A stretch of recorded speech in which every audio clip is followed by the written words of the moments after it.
Praise the Lord. நல்லொரு நாளை ஆண்டவர் கொடுத்தக்காய் நாம் ஸ்தோத்திரம் செய்வோம். இந்த கால நேரத்தில் ஆவியானவர் நம்மோடு பேசுகிற வேத பகுதி அப்போஸ்தலர்கள் 27 அதிகாரம் 25 The book of Acts chapter 27 verse 25.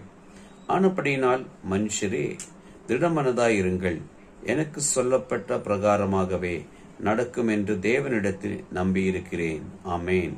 ஒரு மனுஷன் சொல்லுகிற வார்த்தை இது. அப்படியானால் ஆமேன், ஹல்லேலூயா. ஆனபடியால் மனுஷே திடமனதாயிரு. நாம் சோர்ந்து போகக்கூடாது. நாம் பிரச்சனைகளை பார்த்து பயப்படக்கூடாது. ஆமேன், நாம் கஷ்டப்படக்கூடாது. நாமளே அழைத்த ஆண்டவர் உண்மை உள்ளவர். அவர் நம்மோடு கூட இருக்கிற வரைக்கும் நாம் விரும்புறது போல காரியங்களை செய்ய வல்லமை உள்ளவராக இருக்கிறார். நாம் யோசிக்க வேண்டியது ஒன்றே ஒன்று, நாம் அவரோடு கூட நெருக்கமா இருக்குமோ, அவரோடு கூட உண்மையா இருக்கிறோமோ, அவர் சமூகத்தில் பரிசுத்தமா இருக்கிறோமோ, அவர் விரும்புகிற மாதிரி நாம் வாழ்ந்து கொண்டு இருக்கிறோமோ.